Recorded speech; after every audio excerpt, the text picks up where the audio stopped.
The dagger went so deep that the handle disappeared beneath the king's fat. So Ehud did not pull out the dagger, and the king's bowels emptied. You guys, he pooped himself. Not one of them escaped. So Moab was conquered by Israel that day, and there was peace in the land for 80 years. Hello, everybody. We are going to be going into a new series where I read the Bible to you and I make it very easy to understand. This is for anybody, whether you haven't even given your life to God or you have been walking with God for a long time. This is a great series for you to just see what the Bible has to say in a way that is very easy to understand and relate to. Judges chapter 3, verse 15. But when the people of Israel cried out to the Lord for help, the Lord again raised up a rescuer to save them. His name was Ehud, son of Gera, a left-handed man of the tribe of Benjamin. The Israelites sent Ehud to deliver their tribute money to King Eglon of Moab. The Israelites have been serving this king, King Eglon, for 18 years. And the whole reason that they're under servanthood in the first place is because of idolatry. And due to that, God has made them be servants to this Eglon king.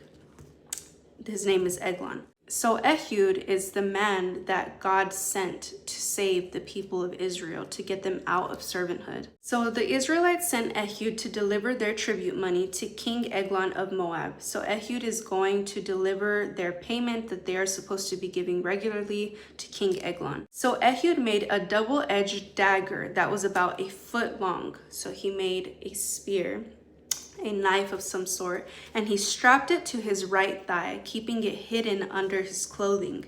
He brought the tribute money to Eglon, who was very fat.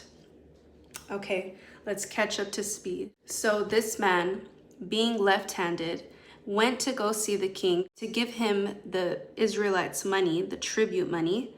But little did they know, little did the king and the servants know, that in his pants he's hiding a dagger. After delivering the payment, Ehud started home with those who helped carry the tribute money. But when Ehud reached the stone idols near Gilgal, he turned back. Perhaps he saw the idols that were not God, that everybody was worshiping, and grew in anger towards the king that they're all serving, and he turned back. He came to Eglon, the king, and said, "I have a secret message for you." So the king commanded his servants, "Be quiet," and he sent them all out of the room. Big mistake. Ehud walked over to King Eglon, who was sitting alone in a cool upstairs room, and Ehud said, "I have a message from God for you." As King Eglon rose from his seat, Ehud reached with his left hand, pulled out the dagger strapped to his right thigh, and plunged it into the king's belly. Remember, it said that he is very fat. The dagger went so deep that the handle disappeared beneath the king's fat.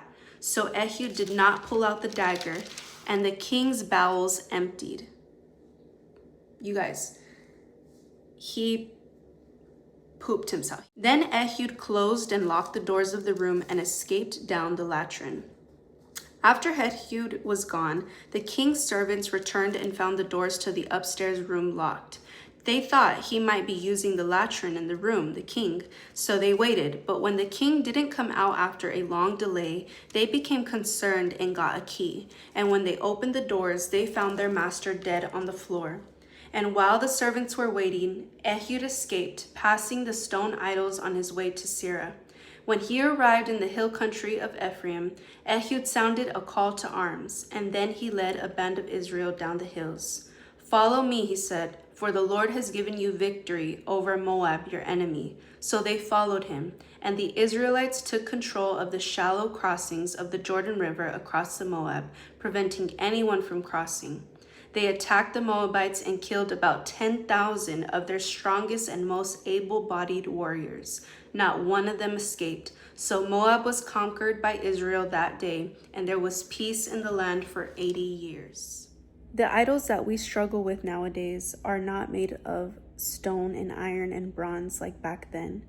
Our idols are made of microchips, glass, our phones, our computers, our jobs, people. We need to make sure that we're not like the Israelites and putting other things, other gods before the one true God. This story shows us that even when we mess up, even when we do turn to idols, God is willing to hear our cry and answer our call when we repent. Secondly, God sent a rescuer for all of us, and that was Jesus Christ.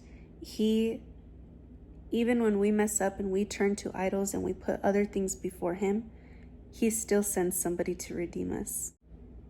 God bless. Send this to somebody if you feel they need it.